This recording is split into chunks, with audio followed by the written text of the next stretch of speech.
the Lord's name be glorified. దేవుని నామం గణపరచబడును గాక. Wishing you all a happy new year. అందరికీ నూతన సంవత్సర శుభాకాంక్షలు తెలియజేస్తున్నాను. My name is Rufus. I am coming from Kerala. నా పేరు రూపస్. నేను కేరళ నుండి వచ్చి ఉన్నాను. And it is the grace of God that He gave me an opportunity to share Thy word to you this time.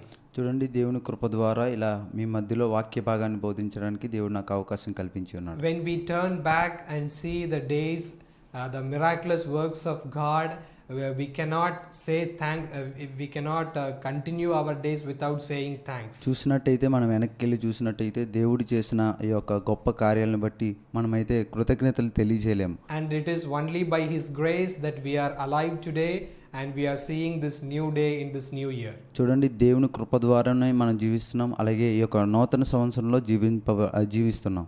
And for the today's meditation we will turn our Bibles to the book of Deuteronomy chapter 30 verse 20.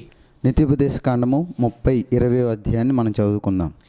Loving the Lord your God, obeying His voice and holding fast to Him, for He is your life and length of days, that you may dwell in the land that the Lord swore to your fathers, to Abraham, to Isaac, and to Jacob, to give them. Here we read, for Lord is your life and He is the length of the days. దేవుడు నీకు జీవమై ఉన్నాడు నీ యొక్క ఆఖరి క్షణాల వరకు. In before verse which is 19 we read there is option given, life or death, blessing or curse. We need to choose. చూసినట్టయితే 19 పైన చూసినట్టయితే 19లో ఈ యొక్క జీవము అలాగే మరణము అలాగే ద్వేషము దూషణ ఆశీర్వాదము. And there in the same verse they are saying therefore you choose the life. నువ్వు ఎన్నుకో నీ జీవితాన్ని. So if I choose the life that you and your offspring may live. చూడండి, జీవాన్ని మనము ఒకవేళ మనము పొందుకున్నట్టయితే మనం ఆశీర్వదింపబడతాం, మన ఒక్క కుటుంబం కూడా. Usually we all like blessing, usually we all like life. చూడండి, అందరం మనం దీవెనలకు అలాగే మన జీవానికి మాత్రమే ప్రాముఖ్యతనిస్తాం.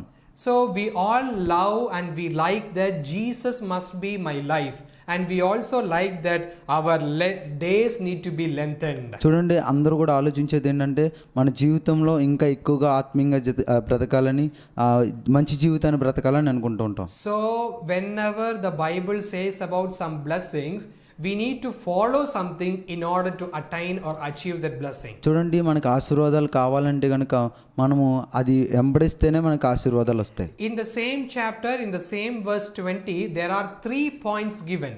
చూసినట్టయితే అదే వచనాల్లో మనం చూసినట్టయితే మూడు విషయాలు తెలియజేయబడ్డాయి. First point, love the Lord your God. చూడండి, మొదటిది ఆయన మీ దేవుడు, ఆయన మీరు ప్రేమించి ఉండండి. So loving the Lord is happening in our heart. చూడండి, ఈ యొక్క ప్రేమించడం తండ్రి యెహోవాను ప్రేమించడం అన్నది ఏంటంటే మన హృదయంలో జరిగేది. And I need to love this Lord with a commitment, with a loyal heart. చూడండి, మనము మంచి హృదయం కలిగి మనము దేవుని ప్రేమించగలగాలి. In Deuteronomy chapter 6 verse 5, నీతిపదేశ కాండము 6వ అధ్యాయము 5వ వచనాన్ని చూసినట్టయితే there we read like this, love the Lord your God with all your heart, with all your soul, with all your might. So I should not show a partial love to my master. I need to love him with all my heart. చూడండి, మన యొక్క యజమానుడికి కొంత మాత్రమే ప్రేమించకూడదు, కానీ మన ప్రేమని మన యొక్క సంపూర్ణ హృదయంతో ప్రేమించగలగాలి. Loving the Lord with all your heart, which means I cannot love the world and at the same time I cannot love my master. చూడండి, ప్రేమించడం అంటే తండ్రిని ప్రేమించడం అంటే ఏదో కొంత ప్రేమించి లోకాన్ని కొంత ప్రేమించి ఈ యొక్క దేవుణ్ణి ప్రేమించడం కాదు. I need to love him wholeheartedly. చూడండి, మన హృదయపూర్వకంగా దేవుని ప్రేమించాలి. What is loving the Lord means? అంటే దేవుని ప్రేమించడం అంటే ఏంటి? John Gospel యోహాను సువార్త chapter 14 14వ అధ్యాయము verse 15 15వ వచనం we read like this, if you love me you will keep my commandments. So what is keeping up his commandments? I need to obey it, I need to live according to it. చూడండి, మన యొక్క ఏదైతే ఆజ్ఞలు ఉన్నాయో ఆజ్ఞలు వెంబడించడమే దేవుని యొక్క ప్రేమ. There are 10 commandments given. There are 2 commandments given in New Testament. చూడండి 10 ఆజ్ఞలు ఇచ్చి ఉన్నారు పాత నిబంధనలో, అలాగే కొత్త నిబంధనలో 2 ఆజ్ఞలు కూడా ఇవ్వబడ్డాయి. Even in the New Testament, the new commandment, 2 commandments talks about love. చూసినట్టయితే కొత్త నిబంధనల యొక్క 2 ఆజ్ఞలు కూడా ప్రేమ కోసం మాట్లాడడం జరుగుతుంది. If I love the Lord, I will love my neighbors. చూసినట్టయితే దేవుణ్ణి ప్రేమించినట్టయితే మన యొక్క ఎదుటి వారిని కూడా ప్రేమిస్తాం. So here once again the word of God says, if you are loving the Lord, you must walk in his commandments. చూసినట్టయితే దేవుణ్ణి మరోసారి చెప్తున్నారు, దేవుణ్ణి ప్రేమించడం అంటే ఆయనతో వెంబడించడం అని చెప్పి. I cannot say that I will obey to the few commandments and I cannot follow the few commandments. No. కొన్ని ఆజ్ఞలు నేను పాటిస్తాను, కొన్ని ఆజ్ఞలు నేను పాటించనని చెప్పడానికి కాదు. If I truly love my God, for sure I will love and I will obey to all his commandments. చూసినట్టయితే దేవుణ్ణి నిజంగానే మనం ప్రేమించినట్టయితే దేవుని యొక్క ఆజ్ఞలను మనం పాటిస్తూ జీవిస్తాం. Even in the world, we all have close friends. మనకి ఈ లోకంలో చాలా మంది స్నేహితులు ఉంటారు, సొంత ఫ్రెండ్స్, and స్నేహితులు. we will do whatever they need. ఆ స్నేహితులకి ఏం కావాలో అన్ని ఇచ్చి వేస్తాం. Because we love them so much. వారిని మనం ఎక్కువ ప్రేమిస్తున్నాం కాబట్టి. Likewise, if I love my Savior, I will obey to his commandments. చూసినట్టయితే యేసుక్రీస్తు వారిని కూడా మనం ప్రేమించినట్టయితే ఆయన రక్షిస్తాడు మనం. The second point, రెండవ విషయాన్ని, obeying his voice. దేవుని యొక్క స్వరమును లోబడాలి. There are many voices that we are hearing in the world. ఈ లోకంలో చాలా స్వరాలు వింటాము. Many people giving us advices, many people giving us the counseling, many people are guiding us.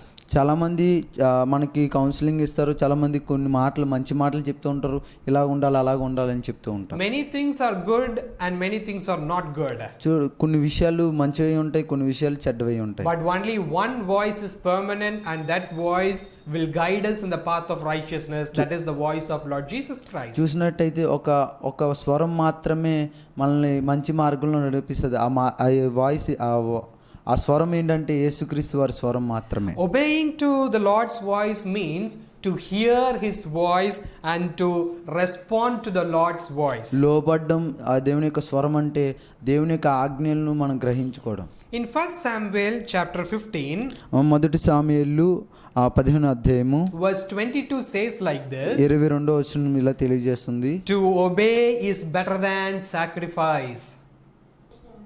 In Old Testament they bring animal and birds and they give sacrifice to the Lord. పాత నిబంధనలో అలాగే బలి ఇవ్వడం అయితే ఒక పక్షినో లేదా ఒక జంతువునో తీసుకొచ్చి బలి చేసేవారు. But in the New Testament we give praises, honors, songs, worship as a sacrifice to the Lord. చూసినట్టయితే అదే కొత్త నిబంధనలో కూడా మనము ఈ యొక్క జంతువుల్ని అలాగే లేదంటే ఆ పక్షుల్ని తీసుకొచ్చి దేవుని ఎదుట మనం బలి అర్పణ చేసేవారు. And many times we think that if I sing nice songs, if I read a Bible for a long time, if I praise God early in the morning, this all will please God, we are thinking. మనం అనుకుంటాం ప్రతిరోజు ప్రార్థన చేయడం వల్ల లేదంటే దేవుని వాక్యం చదవడం వల్ల లేదంటే ఉదయం లేచి మనం ప్రార్థన చేయడం వల్ల దేవుని స్తుతించినట్టు ఆరాధించినట్టుగా అనుకుంటూ ఉంటాం.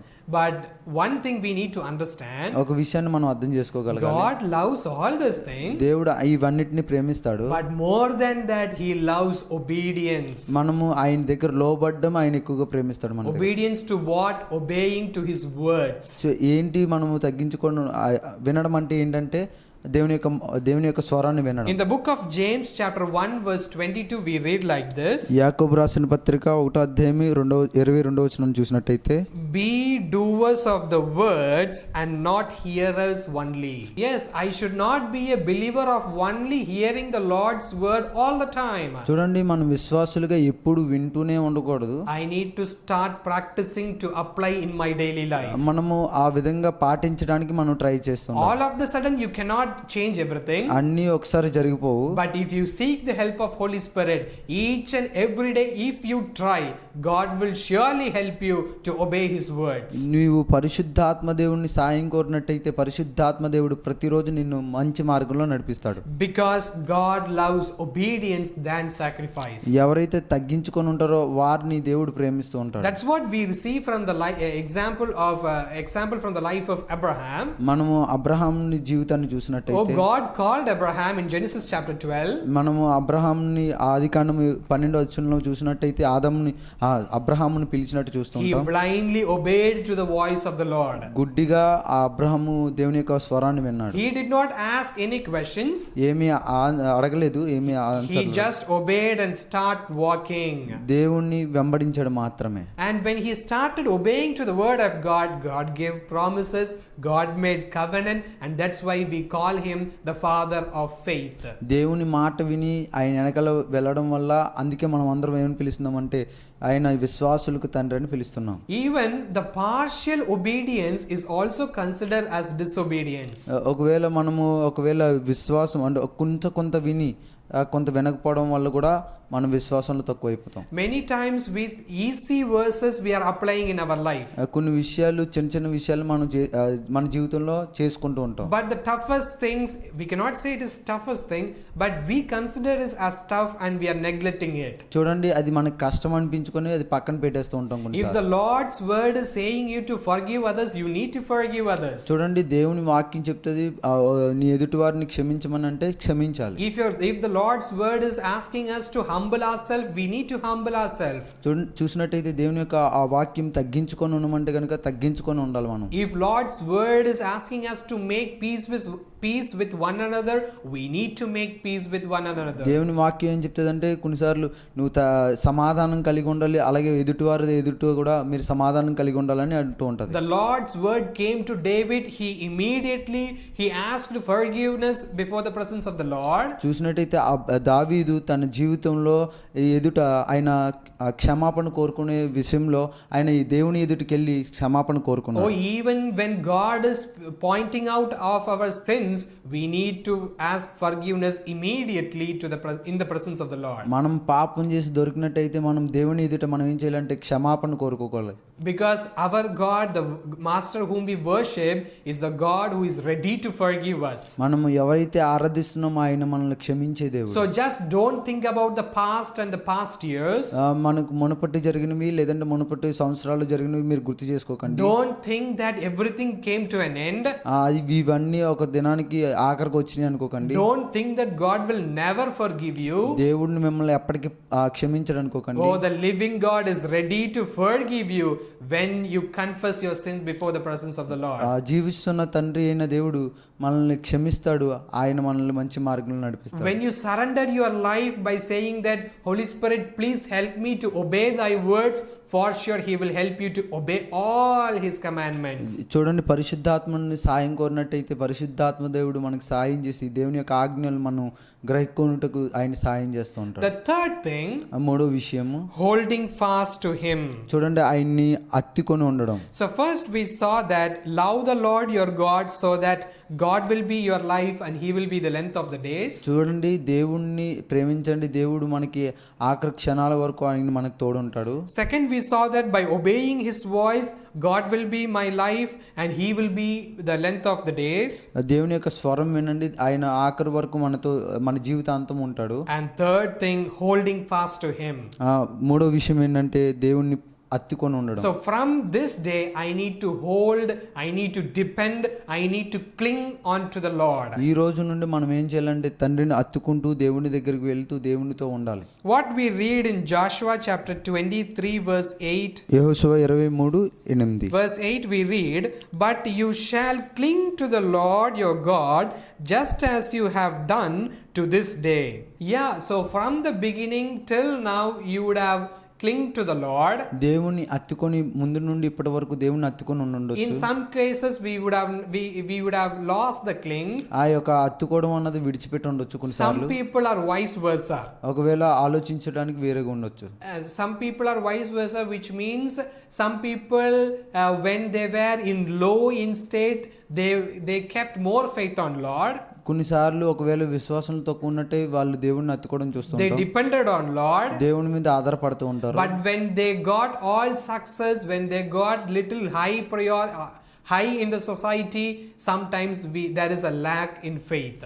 చూసినట్టయితే వారు కూడా ఒక మంచి పొజిషన్లో ఉన్నట్టయితే వారు కొన్నిసార్లు విశ్వాసంలోను దేవుని దృష్టిలో చాలా తక్కువై ఉంటారు. We easily forget the help of the Lord దేవుని యొక్క సాయాన్ని మనం మర్చిపోతూ ఉంటాం. because God gave us nice income, దేవుడు మంచి డబ్బులు ఇస్తున్నాడు, He gave us good health, దేవుడు మంచి ఆరోగ్యం ఇచ్చాడు, a good home, మంచి గృహాన్ని ఇచ్చాడు, nice property. మంచి యొక్క స్థలాలను ఇచ్చి ఉన్నాడు. Our next generation, which is our children's, got good job. మన యొక్క తర్వాత తరం కూడా మంచి జాబ్లు, Our children's got married. మన యొక్క పిల్లలు పెళ్లిళ్ళు చేసుకుని ఉండొచ్చు. So when all things get settled, we are lacking in depending on the Lord. చూడండి, ఇవన్నీ కూడా దేవుడు చేస్తూ ఉంటాడు, దేవుని మీద ఆధారపడతానే. One thing we need to remember, మనం ఒక విషయాన్ని గుర్తుపెట్టుకోవాలి. oh, how I kept faith in the Lord in the beginning, I need to continue that same faith and same dependence till my death. మొదటిగా మనం విశ్వాసంలో ఎలాగున్నామో ఆఖరి వరకు కూడా దేవుని మీద విశ్వాసంలో అలాగే ఉంటూ ఉండాలి. Because whatever I see in this world is not permanent.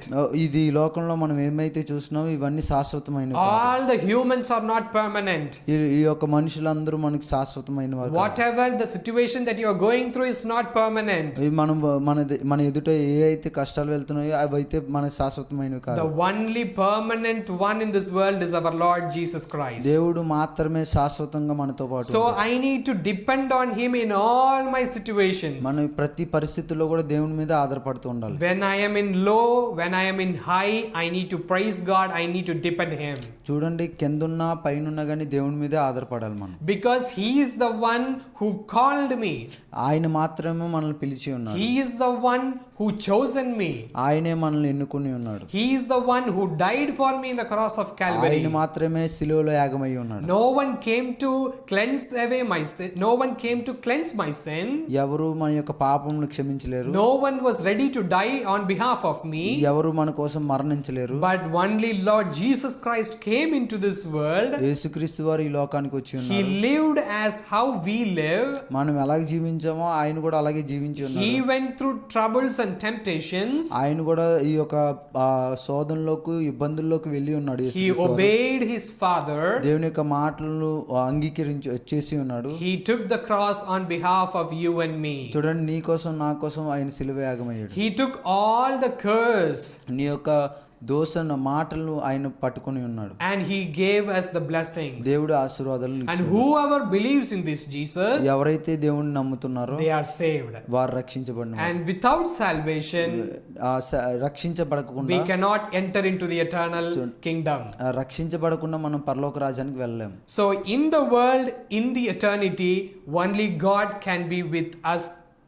ఈ యొక్క భూమి మీద అలాగే దేవుని యొక్క రాజ్యంలో కూడా దేవుడు మాత్రమే మనకు తోడై ఉంటాడు. And that is why we need to hold fast to Him in all our situations. మన యొక్క పరిస్థితుల్లో ప్రతి పరిస్థితుల్లో కూడా మనం దేవుని అత్తుకొని ఉండాలి. That's what we read from the life of Ruth.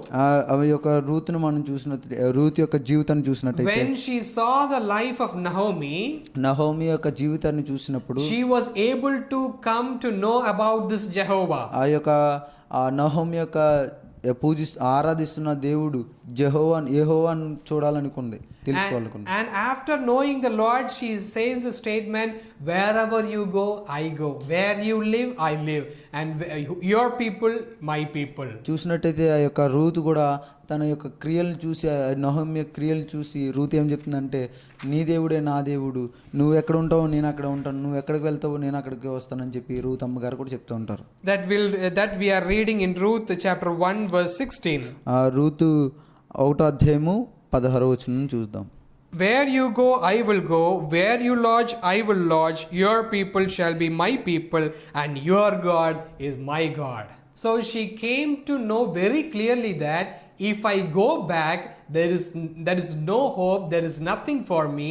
So she clinged to this living God Jehovah. చూసినట్టయితే ఆ రూతమ్మకి వెనక్కి వెళ్ళిపోతే ఏం జరగదని ఆ రూతమ్మకి అర్థమైపోయింది. అందుకే యేసుక్రీస్తు వారిని అత్తుకొని ఉండడం మనం చూస్తాం. See the faith that Ruth has. చూడండి, ఆ రూతుకున్న విశ్వాసాన్ని మనం చూడాలి. Yet your life has not begun.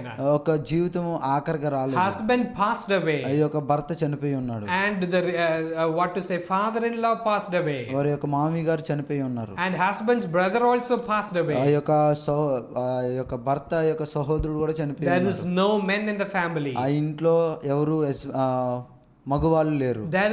There is no hope how they are going to live.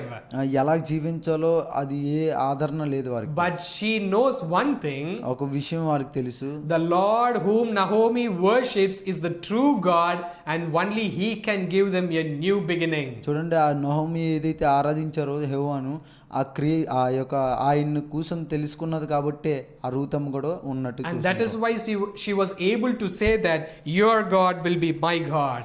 నీ దేవుడే మా దేవుడు అంటుంది.